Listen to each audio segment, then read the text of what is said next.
ला हौला वला कुव्वता इल्ला बिल्लाहिल अलिय्यिल अज़ीम। अऊज़ु बिल्लाहि मिनश शैतानिर रजीम। बिस्मिल्लाहिर रहमानिर रहीम। अल्हम्दुलिल्लाहिल्लज़ी हदाना लिहाज़ा वमा कुन्ना लिनहतदिया लौला अन हदानल्लाह। लक़द जाअत रुसुलु रब्बिना बिल हक़्क़ सुम्मा सलातु वस्सलाम व तहियतु वल इकराम अला नबिय्यिल उम्मिय्यिल अरबिय्यिल क़रशिय्यिल मक्किय्यिल मदनी अल हाशिमी अबतही इत्तहामी अस्सिराजुम मुज़ी अल कौकब दुर्री साहिबे वक़ार व सकीना अल मदफून बे अर्ज़िल मदीना अल मुअय्यद व रसूलिल मुसद्दद अल मुस्तफ़ल अमजद अबिल क़ासिम मुहम्मद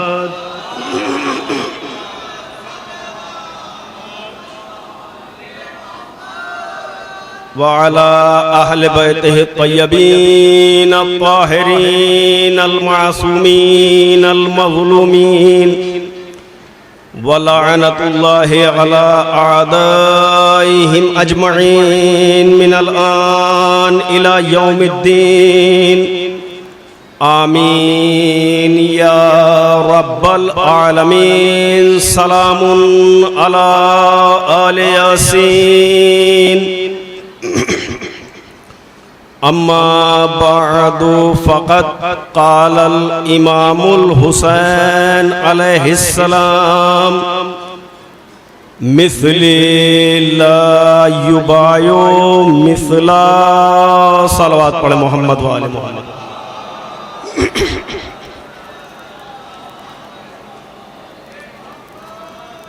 अज़ान मोहतरम, मैंने बहुत लंबी चौड़ी हदीस या आयत को सरनामा गुफ्तगू करार नहीं दिया है, बल्कि दहने अक़दस मौला इमाम हुसैन अलैहिस्सलातु वस्सलाम के निकले हुए एक फ़िक्रे की तिलावत की है और इसी फ़िक्रे के साए में इंशाअल्लाह सफ़र जारी रहेगा जितनी भी देर रहूँगा। देखें, बहुत तवज्जो के साथ ये छोटा सा फ़िक्रा ऐसा फ़िक्रा है कि जो अपने अंदर समंदर को सिमोए हुए है। पूरा समंदर इस एक फ़िक्रे में है और ये ऐसा फ़िक्रा है कि जो माज़ी हाल मुस्तकबिल को लेकर साथ चल रहा है। माजी हाल मुस्तकबिल पास्ट फ्यूचर ये सारे जमानों को लेकर चल रहा है और इतना सादा सा जुमला है कि हर हुसैनी इसके मफहूम से वाकिफ है। हर हुसैनी इसके मफहूम से वाकिफ है कि मौला क्या कहना चाह रहे हैं, मौला ने क्या कहा है।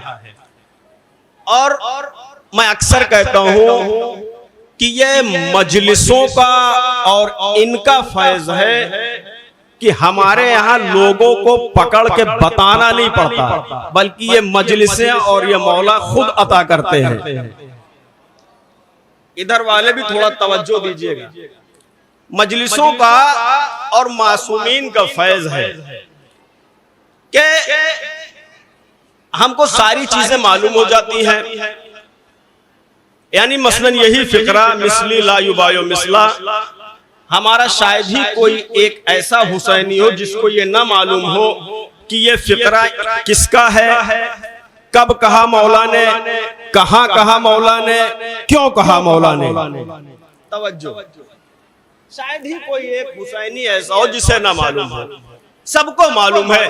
बस मैं अक्सर इसीलिए एक जुमला कहता हूं, बहुत तवज्जो, इसी जुमले से मुझे अंदाजा लगाना है कि आप सुनना चाहते हैं कि नहीं सुनना चाहते हैं।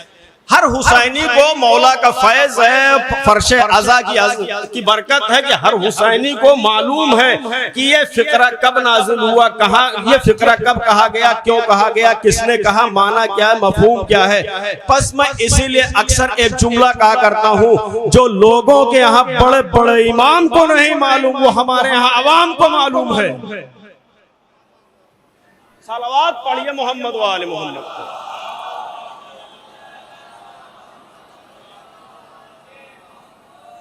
ये सादा सा फिक्रा, और ये जो मैंने जुमला कहा, ये मैंने हवाई में नहीं कहा, इसकी एक दलील मौजूद है कि मौला की अता होती है तब हम बयान करते हैं। अगर मौला की अता न हो तो यहां बोलने वाला भी गूंगा हो जाता है, और अगर मौला की अता हो जाए तो गूंगा भी बोलने लगता है, गूंगा भी बोलने लगता है। दो मासूम इमामों के एक सहाबी गुजरे हैं, जनाबे हिशाम, और जनाबे हिशाम की अजमत के लिए यही एक जुमला काफी है कि इल्म कलाम के बाद इमाम सबसे बड़े आलिम है, सबसे बड़े आलिम इल्म कलाम के। दो मासूम इमामों के सहाबी, पांचवें इमाम के और छठे इमाम के, ये जहन में रहे कि सब मौला अता करते हैं, ये दिमाग में रहे। दो मासूम इमामों के सहाबी हैं, पांचवें इमाम और छठे इमाम के। पांचवें इमाम का दौरे इमामत जाहिरी तौर पे खत्म हुआ, यानी पांचवें इमाम की हो गई शहादत। आया दौर छठे इमाम का। अभी अभी जनाबे हिशाम पांचवें इमाम को सिपुर्दे लहद करके आ रहे हैं, बाजार से गुजर रहे हैं। बाजार से गुजरते गुजरते एक ऐसे दुकान के करीब पहुंचे कि दुकानदार ने आवाज दी, हिशाम मैंने सुना है तुम्हारा इमाम मर गया, मैंने सुना है तुम्हारा इमाम मर गया। जनाबे हिशाम ने जैसे ये जुमले सुने कि उस नासबी ने कहा कि हिशाम मैंने सुना तुम्हारा इमाम मर गया, जनाबे हिशाम ने जुमले पे तवज्जो दीजिएगा, जनाबे हिशाम ने पलट के आवाज दी, हाँ तेरे इमाम को तो वक्त मालूम तक मोहलत मिली है। कसम खुदा के इतने आसानी से जुमला निकल गया, इतनी उम्मीद नहीं थी कि जुमला निकल जाएगा। हाँ तेरे इमाम को तो वक्त मालूम तक मोहलत मिली है। जैसे ही हिशाम ने कहा, दुकानदार समझ गया कि हिशाम कहना क्या चाहते हैं। जोगी पूरा का मजमा न समझा कि हिशाम ने कहा क्या कहा। हाँ मैंने, जनाबे हिशाम ने कहा तेरे इमाम को तो वक्त मालूम तक मोहलत मिली है। दुकानदार ये जुमले सुने खामोशी से बैठ गया, चुप से बैठ गया, शर्मिंदा हुआ, जो भी हुआ बैठ गया। अब हिशाम चले कहां? उधर चले जिधर सच्चों के सच्चे इमाम की हवेली थी। सच्चों के सच्चे इमाम की हवेली थी, यानी बुतूल के लाल जाफर सादिक का घर था। आए दरे जनाबे सादिक अलैहिस्सलाम पे दक्कुल बात किया। जैसे ही दक्कुल बात किया, अंदर से आवाज आई, हिशाम चले आओ। तवज्जो दीजिए, तवज्जो दीजिए, हिशाम चले आओ। जनाबे हिशाम अंदर गए। ये जहन में है ना कि जो भी है मौला अता करते हैं। हिशाम अंदर गए, छठे सरकार ने जनाबे हिशाम का इस्तकबाल किया। इस्तकबाल करने के बाद कहा, हिशाम अभी जो बाजार में तुम जवाब दे के आए हो, अभी जो तुम, तवज्जो दीजिए, अभी जो तुम बाजार में जवाब दे के आए हो, हिशाम बताओ तुम्हें बताया किसने? हिशाम तुम्हें बताया किसने? या जो तुमने जवाब दिया है बाजार में उस दुकानदार को, हिशाम ने कहा मौला मैं खुद मुतहय्यर हूँ, मैं खुद तहय्युर के समंदर में गोते खा रहा हूँ, मैं खुद परेशान हूँ कि मेरी जबान पे जवाब आया कैसे। बस मौला उसने मेरे सच्चे मजहब पे एतराज किया, मैंने अपनी गैरत का दरवाजा खोला, जवाब दे दिया। मैंने जवाब दे दिया, मौला जवाब आ गया। मौला मैं खुद परेशान हूँ, मुतहय्यर हूँ, तहय्युर के समंदर में गोते खा रहा हूँ, ये जवाब आया कैसे। एक मरतबा इमाम सादिक ने कहा हिशाम परेशान न हो, घबराओ नहीं, परेशान न हो, घबराओ नहीं, तुमने ये जो जवाब दिया है परेशान न होना। क्यों मौला? क्या इसलिए कि अपने हर चाहने वाले की ज़बान के पीछे हम अहले बैत होते हैं।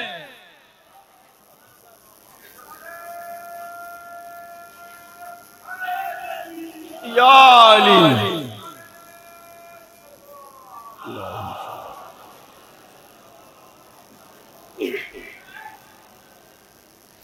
अपने हर चाहने वाले की जबान के पीछे हम अहले बैत होते हैं। ये हम अपनी तरफ से कुछ नहीं बोलते, वहां से आता होता है तब बोलते हैं। मौला का अगला जवाब सुनिएगा, क्या हिशाम परेशान न हो, अपने हर चाहने वाले की जबान के पीछे हम अहले बैत होते हैं। और हिशाम आने वाली पाकीज़ा माओ की पाकीज़ा नस्लों तक मेरा ये पैगाम पहुंचा देना कि जब कभी तुम्हारे सच्चे मजहब पे कोई एतराज करे, ज़बान तुम हिलाना, जवाब हम अता करेंगे।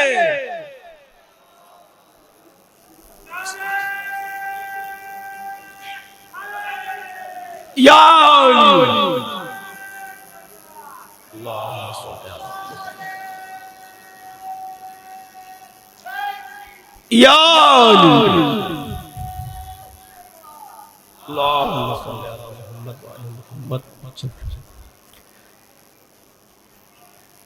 तो मौला ने क्या फरमाया, मिसली ला युबायो मिसला।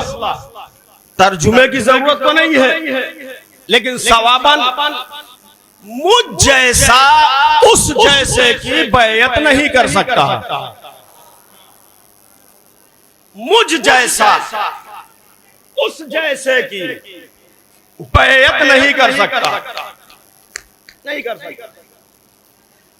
इस मुझ जैसे में और उस जैसे में आप अगर अंदर तक जाएं, सिर्फ इसी मुझ जैसे और उस जैसे को सोचते रहिए। अगर इसी एक फिक्रे को इंसान सोचता रहे तो कसम खुदा की अली अमीरुल मोमिनीन अलैहिस्सलाम की बारगाह में बैठ के मैं ये गारंटी देता हूं कि इसी को सोच के समझ ले, पूरी जिंदगी संवर जाएगी। अकीदे के एतबार से सब समझ में आ जाएगा।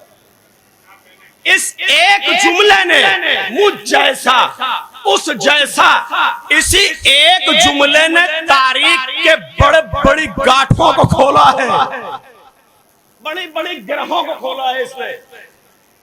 मुझ जैसा उस जैसे की बैयत नहीं कर सकता। अगर ग्रामर के एतबार से सोचा जाए तो ये मुझ जैसा उस जैसे की बैयत नहीं कर सकता। मेरे अपने नाक़िस ज़हन के एतबार से ये तीनों जमानों पे दलालत कर रहा है, माजी पे भी, हाल पे भी, मुस्तकबिल पे भी, तीनों पे, पास्ट प्रेजेंट फ्यूचर तीनों पे दलालत कर रहा है। मुझ जैसा उस जैसे की बैयत नहीं कर सकता, मुझ जैसा उस जैसे की बैयत नहीं कर सकता। यानी इमाम हुसैन अलैहिस्सलाम बता रहे हैं कि माजी में जो हुसैन जैसे थे उन लोगों ने यजीद जैसों की बैयत नहीं की है, नहीं की है।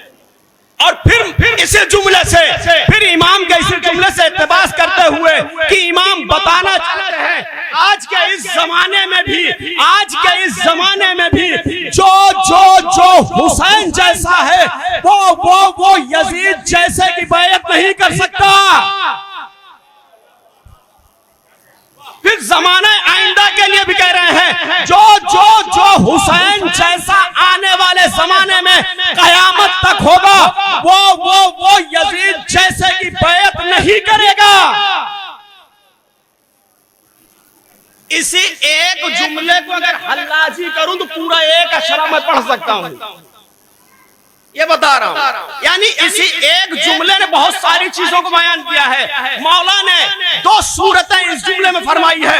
एक तो ये कि जो हुसैन जैसा होगा, यानी सूरत में बहुत तवज्जो, यानी जो हुसैन जैसा होगा, पहला इक्तिबास कि जो हुसैन जैसा होगा, यानी क्या मतलब, जो सूरत में हुसैन जैसा होगा, जो सीरत में हुसैन जैसा होगा, जो किरदार में हुसैन जैसा होगा, वो यजीद जैसे की बैत नहीं करेगा।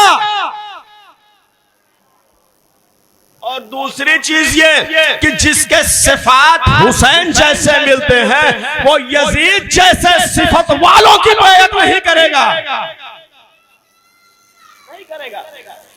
क्या कहा मौला ने, मुझ जैसा उस जैसे की बैत नहीं करेगा।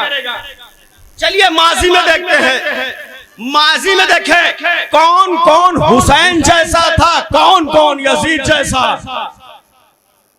कौन कौन हुसैन जैसा। जनाबे आदम आए पहले बशर हुसैन जैसे, आदम आए पहले बशर हुसैन जैसे, नूह आए हुसैन जैसे, इब्राहिम आए हुसैन जैसे, मूसा आए हुसैन जैसे, इस्माइल आए हुसैन जैसे, ईसा आए हुसैन जैसे, मोहम्मद आए हुसैन जैसे, अली आए हुसैन जैसे, हसन आए हुसैन जैसे, हुसैन जैसे। आइए इनके मुकाबिल को देखें, आदम हुसैन जैसे, इब्लीस यजीद जैसा। आदम हुसैन जैसे, इब्लीस यजीद जैसा, मूसा हुसैन जैसे, सामरी मूसा हुसैन जैसे, फिरौन यजीद जैसा, ईसा हुसैन जैसे, सामरी यजीद जैसा, इब्राहिम हुसैन जैसे, इब्राहिम हुसैन जैसे, नमरूद यजीद जैसा, हारून हुसैन जैसे, कारून यजीद जैसा, मोहम्मद मुस्तफा हुसैन जैसे, अबू जहल, अबू लहब, अबू सुफियान यजीद जैसे।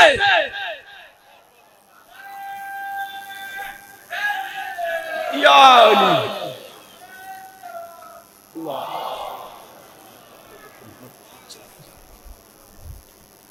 इब्राहिम हुसैन जैसे, नमरूद यजीद जैसा, हारून यजीद हुसैन जैसे, हारून यजीद हुसैन जैसे, कारून यजीद जैसा, ईसा हुसैन जैसे, सामरी यजीद जैसा, मोहम्मद मुस्तफा हुसैन जैसे, अबू लहब, अबू जहल, अबू सुफियान यजीद जैसा, अली अमीरुल मोमिनीन हुसैन जैसे, माविया यजीद जैसा। जो जो इनके मुकाबले में आ जाए वो यजीद जैसा, जो जो इनके मुकाबले में आ जाए वो यजीद जैसा। तारीख के बहुत बड़े दरवाजे को खोलने जा रहा हूं, तवज्जो दीजिएगा। जो जो इनके मुकाबले में आ जाए वो यजीद जैसा। अब दुनिया न कहे अली ने फला की बैत की, फला की बैत की, फला की बैत की, अली ने बैत नहीं की। अगर अली बैत कर लेते तो हुसैन के जुमले की फर्क ना होते, हुसैन के जुमले में कोई फर्क ना होता। तो अली ने भी बैत नहीं की, अली ने भी बैत नहीं की। इमाम ने क्या कहा, मुझ जैसा उस जैसे की बैत नहीं करेगा। देखें यहां इस बात को रोकते हुए एक बात कहना चाह रहा हूं। आज के इस पूरा शोभ माहौल में, आज के इस पूरा शोभ माहौल में दुनिया सबसे ज्यादा किसकी दुश्मन बनी है, किस कौम की दुश्मन है ज्यादा? बात और वाज़ेह कर दिया मैंने। देखिए तीन चीजें हैं इसरार भाई, तीन चीजें हैं। एक है हुकूमत, एक है दौलत, तीसरे है मीडिया। ये तीन चीजें जिसके पीछे पड़ जाए हाथ धो के, ये तीन चीजें जिसके पीछे पड़ जाए हाथ धो के, वो बड़ी से बड़ी हुकूमतों को मलियामेट कर देंगे। और अल्लाह ना करे कि हमारी गोदी मीडिया पीछे पड़ जाए, अल्लाह न करे कि हमारी गोदी मीडिया पीछे पड़ जाए। और ये तो पीछे ऐसे पड़ती है कि अगर कोई हक बोल दे नार्वे से भी तो उसके भी पीछे पड़ जाए, उसके पीछे। ये तीन चीजें जिसके पीछे पड़ जाए उसकी पूरी हुकूमत को निस्तनाबूद कर दे। आज इस कौम के पीछे हुकूमतें पड़ी है, दौलत लगी हुई है, मीडिया पीछे पड़ी है। इस कौम को तो बहुत पहले खत्म हो जाना होता, बहुत पहले खत्म हो जाना चाहिए, लेकिन ये कौम आज तक ऐसे ही है। ये तीनों चीजें शुरू से लेके अब तक मारना चाह रही हैं। मार दो इनको, खत्म कर दो इनको, बर्बाद कर दो इनको, एक एक बच्चे को मार दो, पूरे पूरे खानदान और कबीले को खत्म कर दो। चलिए हम कहते हैं हमको मार दो, हमको मार दो, लेकिन ये निजाम इलाही है। तवज्जो दीजिए, निजाम इलाही है। शख्स और शख्सियतें मर सकती है, निजाम नहीं मरता। बोले कुछ बोले ताकि पहचाने जाएं। अमीरुल मोमिनीन अली अलैहिस्सलाम की बारगाह में मौला का जुमला बता दूं। मौला ने कहा है कि बोलो ताकि पहचाने जाओ। और जनाबे सलमान से किसी ने कहा था, सलमान बताओ इंसान को कितना बोलना चाहिए? तो सलमान ने कहा था कि इंसान को चाहिए कि पूरी जिंदगी चुप रहे, पूरी जिंदगी चुप रहे, पूरी जिंदगी चुप रहे। लेकिन जब अली की बात हो तो पूरी जिंदगी बोलता रहे। अल्लाहु अकबर।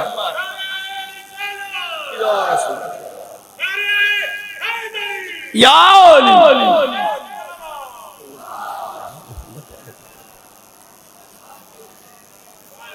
हम कहते हैं हमको मार दो, हम मौत से नहीं डरते,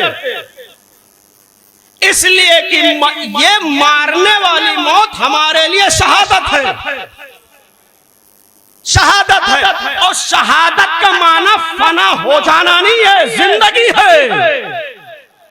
शहादत यानी जिंदगी है। तवज्जो जुमले पे, हुसैनियों की बारगाह में जुमला हदिया कर रहा हूं। शहादत यानी जिंदगी है, शहादत यानी जिंदगी है, शहादत यानी जिंदगी है। शहादत जिंदगी ना होती तो हुसैन गला कटा के नोके नेज़े पे कुरान न पढ़ते। सलावत पढ़े मोहम्मद वाले मोहम्मद।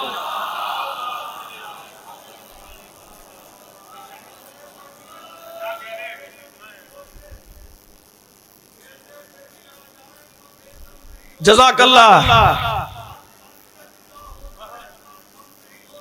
वाह वाह।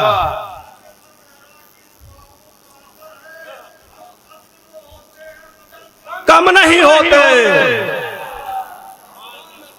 अगर ये मैंने कहा ये निजाम इलाही है, हमें तुम मार दो, इराक में हमको मार दो, सीरिया में हमको मार दो, लबनान में हमको मार दो, ईरान में हमको मार दो, हमारी पूरी कौम को मार दो, हमारी पूरी नस्ल को खत्म कर दो, हमारे पूरे बच्चों को खत्म कर दो, हमारे खानदान को खत्म कर दो, हम सबको एक साथ मार दो।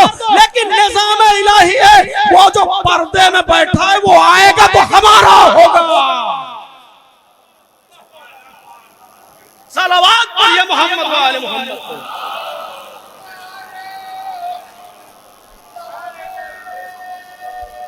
हाय दरी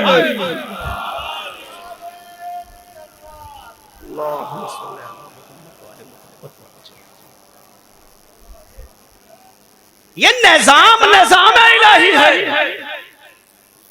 तुम पूरी नस्ल को मार दो, लेकिन आखिर में जो आएगा वो भी हमारा होगा, वो भी हमारा होगा। तो कहते क्या, मार दो, मार दो। अच्छा, आप इतने दिन से मारते हुए आ रहे हैं, लेकिन ये कौम खत्म ही नहीं होती, खत्म ही नहीं होती। मैंने कहा ना, मीडिया, हुकूमत, दौलत जिसके पीछे पड़ जाए लेकिन इस कौम के पीछे सब पड़े हैं, खत्म ही नहीं होती। दुनिया की सुपर पावरें पीछे पड़ी है, दुनिया की सुपर पावरें पीछे पड़ी है, खत्म नहीं होती, खत्म नहीं होती। ये इनको मार दो, इनको खत्म कर दो, ये कर दो, वो कर दो, मार दो। आप दो मारते हैं, हम चार हो जाते हैं। बोले कसम खुदा की, आप दो मारते हैं, हम चार हो जाते हैं। आप चार मारते हैं, हम 8 हो जाते हैं। आप 8 मारते हैं, हम 12 हो जाते हैं। ये कौम कभी खत्म नहीं होगी। क्यों? इसलिए कि इस कौम को खत्म होना होता तो सन 61 हिजरी करबला में खत्म हो जाती। सन 61 हिजरी करबला में खत्म हो जाती, खत्म ही नहीं होती, खत्म ही नहीं होती। क्यों? इसलिए कि पता यह चलता है कि इस कौम की हिफाजत के लिए कोई बैठा है, कोई बैठा है। आप 2 मारते हैं, हम 4 हो जाते हैं। आप 4 मारते हैं, हम 8 हो जाते हैं। आप 8 मारते हैं, हम 16 हो जाते हैं। 16 मारते हैं, 32 हो जाते हैं। ये कौम रोज बरोज तरक्की कर रही है, ये बढ़ती जा रही है, घटती नहीं है, बढ़ती जा रही है, बढ़ती जा रही है, बढ़ती जा रही है। बढ़ने का रीजन क्या है मालूम है? एक जुमला कहना चाह रहा हूं, अगर वो जुमला आप तक पहुंच गया तो पूरी मजलिस मुकम्मल हो गई उसी एक जुमले पे। उसे खास करके मजलिसी और तालीम याफ्ता लोगों के लिए जुमला है। जो मजलिस ज्यादा करते हैं, सुनते हैं, और जो पढ़े लिखे उनके लिए जुमला है। और इस जुमले की मैं भरपूर तवज्जो चाहता हूँ, दुआएं चाहता हूँ। ये कौम रोज बरोज तरक्की कर रही है, बढ़ती जा रही है। वजह क्या है कि ये कौम कभी खत्म नहीं होती? ये कौम मिट क्यों नहीं रही है? वजह ये है कि हलाल में बड़ी बरकत होती है।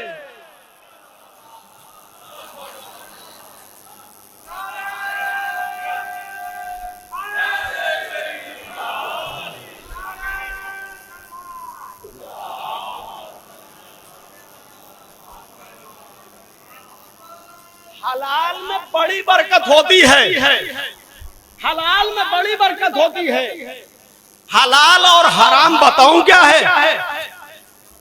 हलाल में बड़ी बरकत होती है। समझो इधर वाले, हलाल में बड़ी बरकत होती है, हलाल में बड़ी बरकत होती है। बकरी है हलाल जानवर, कुत्ता है हराम जानवर।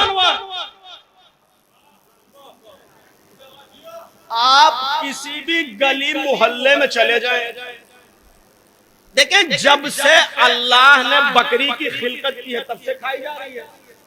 और खाने के अलावा, अच्छा खाने में सिर्फ मुसलमान ही नहीं, सब खाते हैं, सब खाते हैं। अब यह अलग बात है कि जब ईद कुर्बान आ जाए तो जीव हत्या पाप हो जाए, यह अलग बात है, लेकिन खाते सब हैं। बकरी की तखलीक जब से हुई है तब से खाई जा रही है। उसके अलावा हर साल ईद कुर्बान आती है। आलम इस्लाम ईद कुर्बान बहुत जोश और खरोश से मनाता है, इसलिए कि एक नबी की सुन्नत है। एक जुमला याद आ गया है, मुसलमान बड़े जोश और खरोश से इस नबी की सुन्नत को मनाता है, इस नबी की सुन्नत को मनाता है। लेकिन यह सुन्नत है क्या? एक ख्वाब है।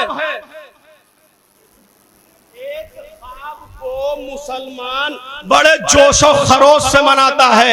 एक नबी के ख्वाब को मुसलमान बड़े जोश और खरोश से मनाता है, लेकिन एक नबी की ताबीर करबला को नहीं मनाता। तो बकरी की खिलकत जब से हुई है खाई जा रही है। इतना खाने के बाद, इतना कटने के बाद भी ये बकरी, आप किसी मोहल्ले में चले जाएं, किसी मोहल्ले में कम से कम 50 बकरियां आपको मिलेंगी। 50 बकरियां, हलाल और हराम समझा रहा हूं, 50 बकरियां आपको मिल जाएंगी। किसी भी गली मोहल्ले में चले जाएं, 50 बकरियां कम से कम मिल जाएंगी। ये बढ़ती जा रही हैं।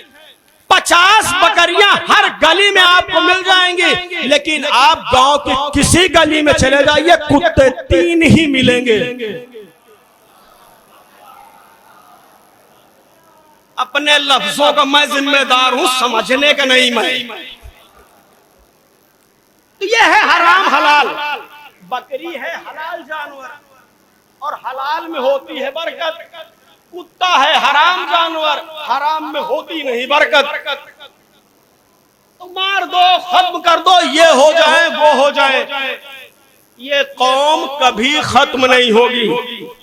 आप मारते चले जाएं, सीरिया में हम मारे गए, इराक में हम मारे गए, ईरान में हम मारे गए, लबनान में हम मारे गए, जहां भी देखे हम मारे जा रहे हैं, पाकिस्तान में हम मारे जा रहे हैं, हर जगह हम मारे जा रहे हैं, हम मारे जा रहे हैं। दूसरी कौम से कोई नहीं मारा जा रहा, लेकिन यह खत्म होने का नाम नहीं लेती। क्यों नहीं लेती? तवज्जो दीजिएगा, ये कभी खत्म नहीं होती। क्यों? इसलिए कि कौसर के मानने वाले हैं, अबतर के मानने वाले नहीं है।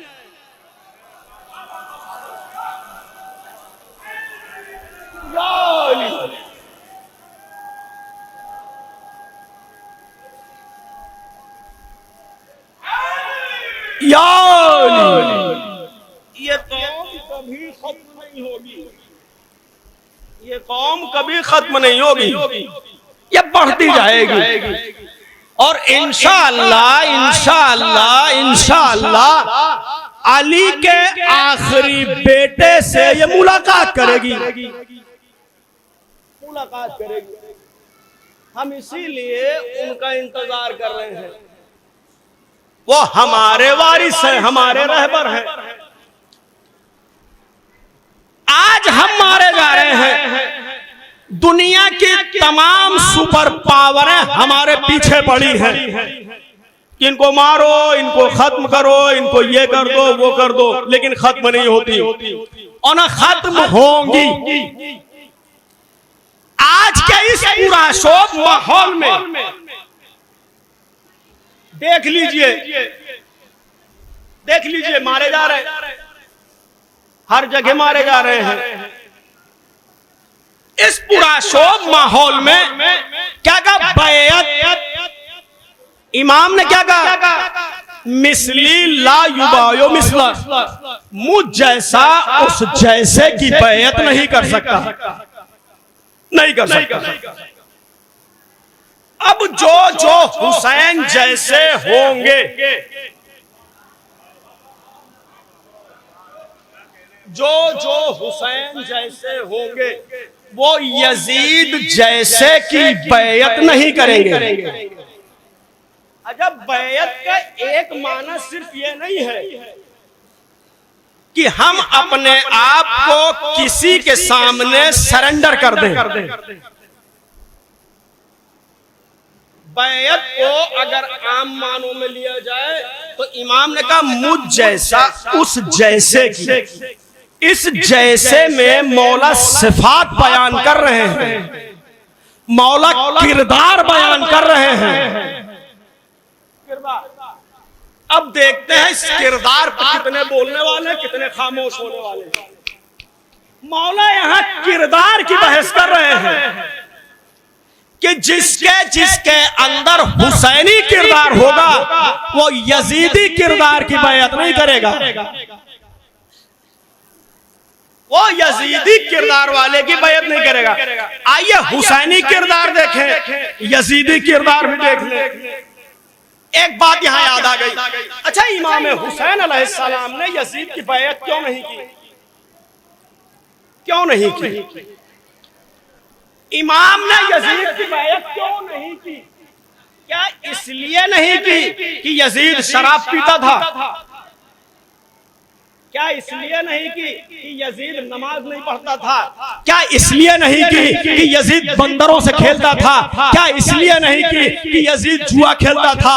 क्या इसलिए नहीं कि यजीद के घर में माँ, बहन, बेटी, बीवी में कोई फर्क नहीं था? क्या इसलिए नहीं की? ये जो हमारे जहनों में बिठाल दिया गया है कि हुसैन ने बैत सिर्फ इसलिए नहीं की कि चूंकि वो गैर नमाजी था, चूंकि वो शराबी था, चूंकि वो फलानी था, चूंकि वो फला था, इसलिए हुसैन ने बैत नहीं की। नहीं मेरे अजीजों, जुमले को तवज्जो दीजिएगा। हुसैन ने इसलिए बैत नहीं की कि वो शराबी था, वो जुआरी था, वो नमाज नहीं पढ़ता था, वो महरम ना महरम में फर्क नहीं महसूस करता था। नहीं मेरे अजीजों, बल्कि अगर यजीद नमाज पढ़ता, रोजे रखता, शराब न पीता, जुआ न खेलता, महरम गैर महरम का पासो लिहाज रखता, तब भी हुसैन उसकी बैयत न करते, तब भी न करते, तब भी न करते। अगर वो नमाज पढ़ता तब भी न करते, रोजे रखता तब भी न करते, शराब न पीता तब भी न करते। क्यों न करते? इसलिए कि मासूम पे गैर मासूम की बैयत हराम है।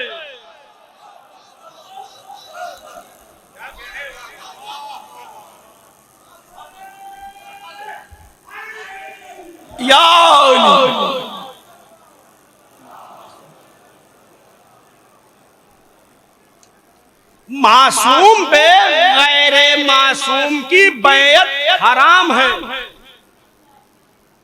मासूम इस कायनात में आया है बैयत लेने के लिए, बैयत करने नहीं आया है। ये तारीख को स्याह रात में तब्दील कर दिया गया कि अली ने बैयत कर ली। अली ने बैयत नहीं की। जब बैयत नहीं की तो अली उनके वहां जाते क्यों थे? जाते क्यों थे? देखिए मासूम पे बहुत तवज्जो। कहा कि अगर अली ने बैयत नहीं की तो वहां जाते क्यों थे? तो मैंने कहा कि देखिए मासूम पे गैर मासूम की बैयत हराम है, लेकिन जहालत से नूर की तरफ लाना वाजिब है। जहालत तो दूर करना वाजिब है ना मासूम पे।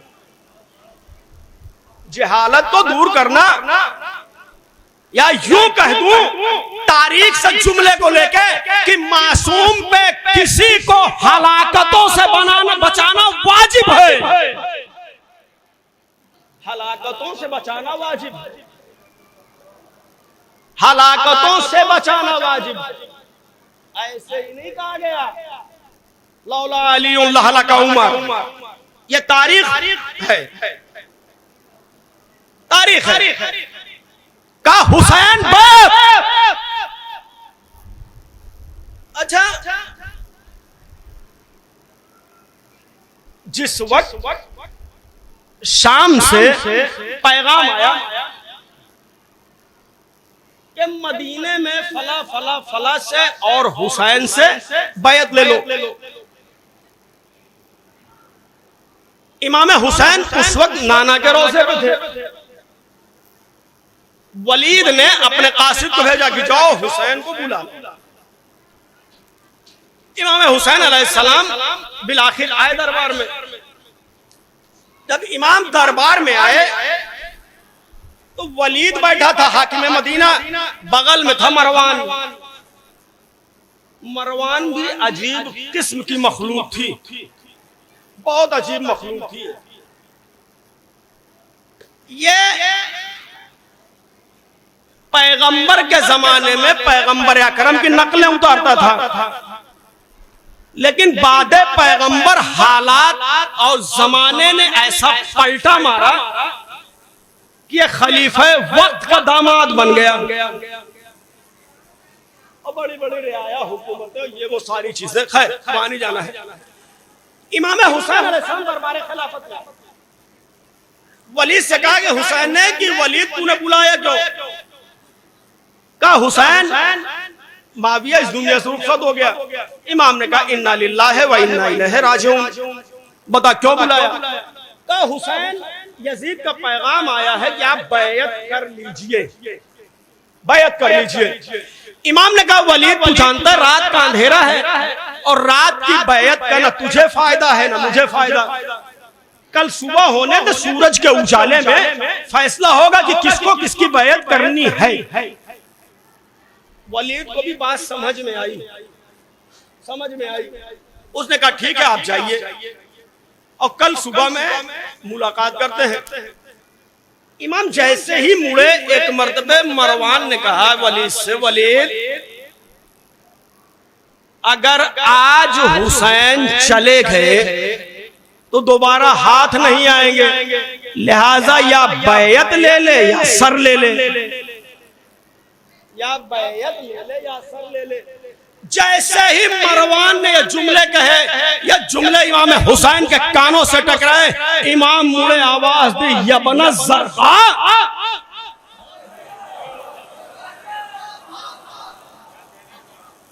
यबन ज़रक़ा, ए नीली आंखों वाली औरत के बेटे, तू हुसैन को मौत से डराता है, तो हुसैन को मौत से डराता, तेरी या इसकी क्या मजाल कि जो हुसैन को तू कत्ल कर दे। एक बात यहां पे जो है वो ये है कि ये यबन ज़रक़ा, ऐ नीली आंखों वाली औरत के बेटे,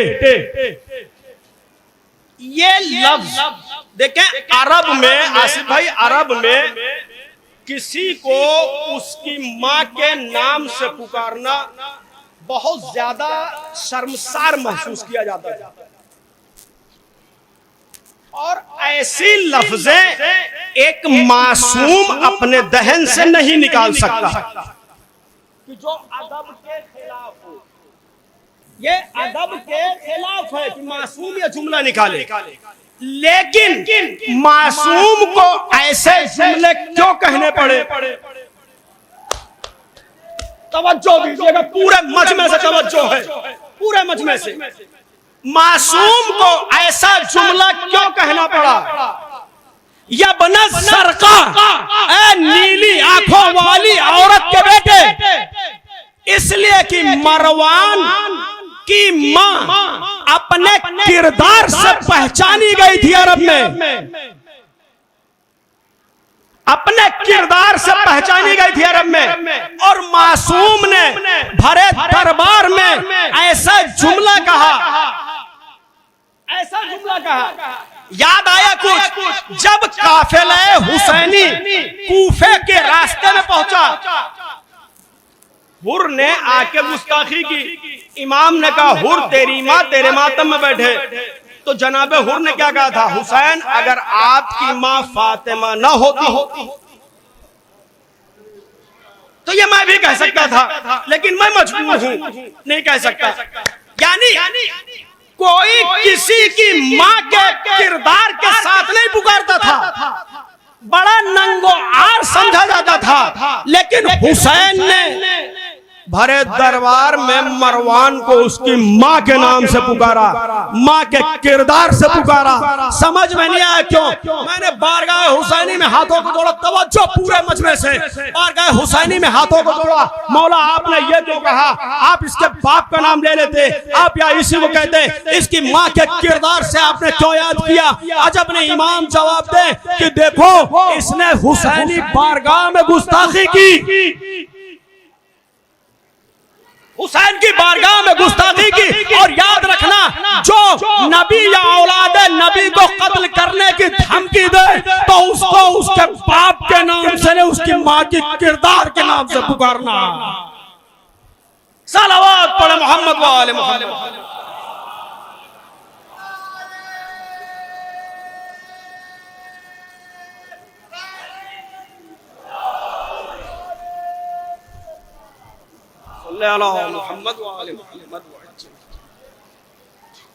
इमाम हुसैन ने बता दिया कि देखो जो भी नबी या औलाद नबी को कत्ल करे या कत्ल करने की धमकी दे तो उसे उसके बाप के नाम से न पुकारना, उसके माँ के किरदार से पुकारना।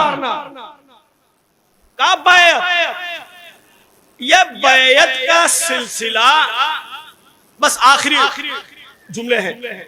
यह बैत का सिलसिला चला 1400 साल के बाद मंजर से मंजर मिलाइए, तारीख से तारीख मिलाइए, 1400 साल के बाद आज फिर यह दोहराया गया। अबुल आला मौदूदी अहले सुन्नत के बहुत बड़े आलिम, उनसे किसी ने कहा, अबुल आला जब सब ने बैयत कर ली तो हुसैन ने बैयत क्यों नहीं की? बड़ा मशहूर वाकया है ये। यानी कहने का मतलब यह था, मुफस्सिरों ने बैयत कर ली, तबे ताबईन ने बैयत कर ली, कारी कुरान ने बैयत कर ली, नमाजियों ने बैयत कर ली, रोजेदारों ने बैयत कर ली, सहाबियों ने बैयत कर ली, खलीफाओं ने बैयत कर ली, तो हुसैन ने बैयत क्यों नहीं की? हुसैन ने बैयत क्यों नहीं की? तो अबुल आला मौदूदी ने कहा कि तुम्हारा सवाल ही गलत है, तुम्हारा सवाल ही गलत है कि तुम ये कह रहे हो जब सबने बैयत कर ली तो हुसैन ने बैयत नहीं की, क्यों नहीं की? तुमको तो ये कहना चाहिए जब हुसैन ने बैयत नहीं की तो सबने क्यों की? सबने क्यों की? सबने बैयत कर ली तो हुसैन की बैयत की जरूरत क्यों पड़ी? जब सबने बैयत कर ली तो ईरान के बैयत की जरूरत क्यों पड़ी? तारीख से तारीख मिलाइए, करबला दोहराई गई है। 1400 साल के बाद करबला दोहराई गई है। सब ने बैयत कर ली, उधर हुसैन ने बैयत नहीं की, इधर ईरान ने बैयत नहीं की। क्यों नहीं की? बैयत इन्होंने इसलिए नहीं की कि ये बताना चाह रहे थे कि कल मेरे बाबा हुसैन ने कहा था मुझ जैसा उस जैसे की बैयत नहीं कर सकता, तो मैं खामेनी हुसैन का बेटा हूं, हुसैन का बेटा होकर यजीद की बैयत नहीं करूंगा।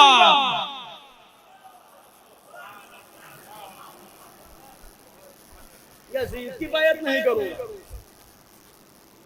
इमाम हुसैन को किया गया कत्ल, यहां किया गया कत्ल। इमाम हुसैन की शहादत से फायदा क्या हुआ? इमाम हुसैन की शहादत का फायदा क्या हुआ? कहते हैं हुसैन की शहादत का फायदा क्या हुआ? मैंने कहा सबसे बड़ा फायदा यह हुआ कि करबला के पहले तो जुमे की नमाज बुध को हो जाती थी, करबला के बाद किसी में हिम्मत न हुई जुमे को बुध पढ़ाए, जुमे की बुध पढ़ाए, हिम्मत नहीं हुई। अच्छा, हिम्मत तो यहां तक न हुई कि कोई जुमे की नमाज मान ले 12 बजे है, किसी मौलवी में आज तक हिम्मत न हुई कि 11:30 पे पढ़ा दे। यह करबला का फायदा है। अगर कोई मौलवी पढ़ाने की कोशिश करेगा तो पीछे कमजोर से कमजोर इंसान गिरेबान खींच लेगा, ए मौलवी साहब अभी 11:30 हो रहे, सवाल नहीं हुआ है, सवाल का वक्त नहीं हुआ है। यानी हुसैन की शहादत का फायदा यह हुआ कि कमजोर शख्स को हुसैन की शहादत ने कवि बना दिया, जुरात अता कर दी, ताकत अता कर दी। या हुसैन की शहादत का असर यह हुआ कि हुसैन ने ज़ईफ और लागर इंसान को ताकतवर बना दिया, बोलने की हिम्मत अता कर दी, आंख में आंख डाल के बात करने की हिम्मत अता कर दी। ए मेरे अजीजों, तारीख को तारीख से मिलाइए। कल हुसैन की शहादत का फायदा यह हुआ, आज खामेनी की शहादत का फायदा यह हुआ कि श्रीलंका जैसे छोटे से मुल्क ने भी कह दिया हम अपनी धरती तुम्हें नहीं देंगे, अपने सीने पे तुम्हारे बेड़े को उतरने नहीं देंगे। ये फायदा हुआ। यानी शहादतों ने इंसान को ताकतवर बनाया है। हर शहादत ने शरीफ इंसानों को ताकतवर बनाया। तवज्जो दीजिएगा, हर शहादत ने शरीफ इंसानों को ताकतवर बनाया है। लेकिन मैंने तो कुछ ऐसे भी जलील देखे हैं जो जालिमों से गले मिलते हैं। सलावत पढ़े मोहम्मद वाले मोहम्मद को।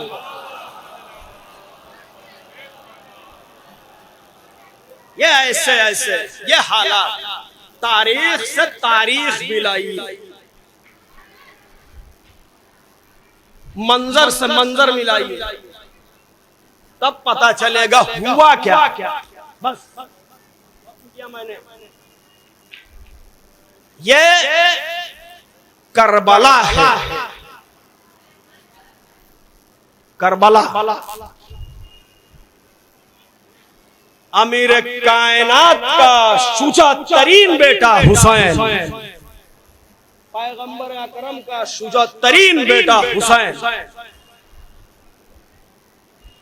मौला की बारगाह में दिल चाहता है मौला की शेर दिल बेटी सानिया जहरा का तज़किरा कर।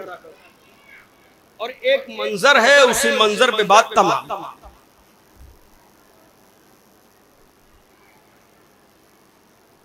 ये अमीरुल मोमिनीन की शेर दिल बेटी नाम क्या है? सब जानते हैं, ज़ैनब। अपने बाप की जीनत। और ऐसी बेटी, माए बहनें खास करके ये लफ्ज, ये जुमला तवज्जो दें कि आप जोगीपुरा में बैठी हैं, नजफ हिंद में बैठी हैं, अली की बारगाह में बैठी हैं। इस जुमले की खास तवज्जो। मजलिसें करने आई हैं, मजलिस वाजिब नहीं है ये याद रखिए, लेकिन पर्दा वाजिब है, पर्दा वाजिब है। अली की वो बेटी जो कभी भी अपने बाप के सामने नंगे सर न गई, नंगे सर। और अली ने अपनी इस बेटी के पर्दे का इतना एहतमाम किया कि जब कूफे बुलाया था तो जनाब ज़ैनब का काफिला कूफे रोज़े रोशन में पहुंच गया था। लेकिन इमाम हसन से मौला ने कहा कि हसन, मेरी बेटी के काफिले को रात में लेके आना, ताकि किसी नामहरम की निगाह मेरी बेटी की अमारी की तरफ भी न पड़ने पाए। वो बेटी है अली की। अरबाब अज़ाब बड़ा ख्याल था बीबी को अपने पर्दे का। जनाब ज़ैनब औलिया मकाम एक दिन सहने खाना में कूफे में सो रही, नमाज पढ़ रही थी सुबह की। अच्छा, बीबी का मामूल था कि बीबी नमाज के बाद कुरान की तिलावत जरूर करती थी। सूरज चढ़ाता था, बीबी तिलावत कुरान में मसरूफ रहती थी। अरबाब अज़ा, एक दिन ऐसा हुआ कि बीबी तिलावत करते करते बीबी की आंख लगी, सहने खाना में सो गई। सुबह की नमाज के बाद सूरज चढ़ाया, सूरज की शुआएं शहजादी के रुखसारे अक़दस पे पड़ रही है। एक मर्तबा इमाम हुसैन मस्जिद से आ गए। चहीता भाई था, चहीती बहन को सहने खाना में सूरज की शुआओं के नीचे देखा। देखने के बाद एक मर्तबा इमाम हुसैन अपनी अबा का साया करके जनाब ज़ैनब के सराहने खड़े हो गए। शहजादी के सराहने खड़े हो गए कि सूरज की शुआएं बहन पे न पड़े। अरबाब अज़ा, मालूम है क्या हुआ? एक मर्तबे खुनकी की वजह से जनाब ज़ैनब की आंख खुली। क्या देखा? चहीता भाई पसीने में सराबोर खड़ा है। अल्लाह हर बहन के भाई को सलामत रखे। शहजादी ने अपनी आंखें खोली, आवाज दी, भैया, अरे मुझे जगा दिए होते मैं उठ जाती, आप क्यों सूरज के दरमियान खड़े हो गए? एक मरतबा इमाम ने कहा, बहन मैंने नहीं चाहा कि तेरी नींद में खलल वाक़े हो। एक मरतबा बहन ने आवाज दी, ए भैया ये मोहब्बत, ए भैया वक्त आने दो, इस एहसान का बदला चुकाऊंगी। लेकिन अरबाब अज़ा 11 मुहर्रम अजर को मन अल्लाह का गम न दे आपको। 11 मुहर्रम को चहीता भाई नशे में बेगुस्लो कफन पड़ा था। बहन का काफिला जाने लगा, नशे के करीब से गुजरा। एक मर्तबा बहन ने अपने आप को ऊंट की पुश से गिरा दिया। गिराने के बाद भाई के करीब आई, आवाज दी, आंता अखी अल हुसैन, क्या तू ही मेरा भाई हुसैन है? एक मर्तबा जनाब ज़ैनब ने आवाज दी, ए भैया मुझे माफ करना, ए भैया मुझे माफ करना। ए भैया वो कूफा था, कल मेरे सर पे चादर थी, आपके पास आबा थी, आपने मेरे ऊपर साया कर लिया, लेकिन ए भैया ये करबला है, आज मेरे सर पे रदा नहीं। रदा होती तो तेरी लाश पे डाल देती, अपना सर न छिपाती। और बाबे अज़ा ये काफिला जनाब ज़ैनब का कूफे से होता हुआ शाम पहुंचा, दरबार शाम पहुंचने वाला था। एक मर्तबा यजीद ने कहा इस काफिले को बाजार के बाहर ठहराया जाए। बाबे अज़ा मालूम है 15 अज़ाने अली की बेटी ने शाम के बाहर सुनी है, यानी 3 दिन तक काफिला ठहरा रहा।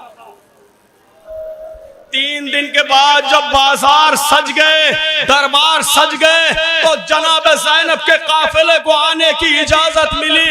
अब शहजादी का काफिला जैसे ही बाजार में पहुंचा, मलूनों की औरतों ने, उनके बच्चों ने जुल्म उठाना शुरू कर दिया। कोई पत्थर मारता ज़ैनब पे, कोई जैसे मारता ज़ैनब पे, कोई गर्म पानी फेंकता। अली की बेटी किस सूरत में बाजार से गुजरी है।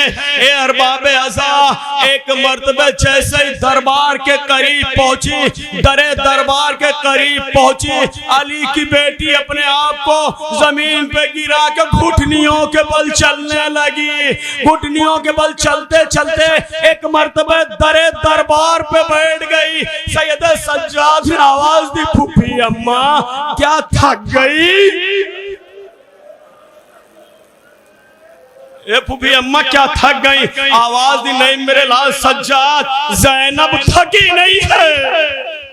फिर फूफी अम्मा अंदर क्यों नहीं जाती? कहा मेरे लाल, मेरे बाबा ने मुझसे वादा किया है, मेरे बाबा ने मुझसे वादा किया। कहा फूफी अम्मा वो क्या? ए बेटा सज्जाद, जब मेरा बाबा इस दुनिया से जा रहा था तो मेरे बाबा ने मेरे कान में मुझसे एक वसीयत की थी। ए मेरे लाल सज्जाद, कूफे की औरतें और बनी हाशिम की औरतें मुझसे पूछा करती थी, ए बीबी बताइए आपके बाबा ने क्या वसीयत की, लेकिन मैंने कभी नहीं बताया। बेटा आज तू पूछ रहा तो बता रही हूँ। ए मेरे लाल सैयद सज्जाद, मेरे बाबा ने कहा था, ए बेटी ज़ैनब, अरे जिस वक्त तू दरबार जाएगी शराबियों का मजमा बेसर जाना होगा, लेकिन ए बेटी घबराना नहीं।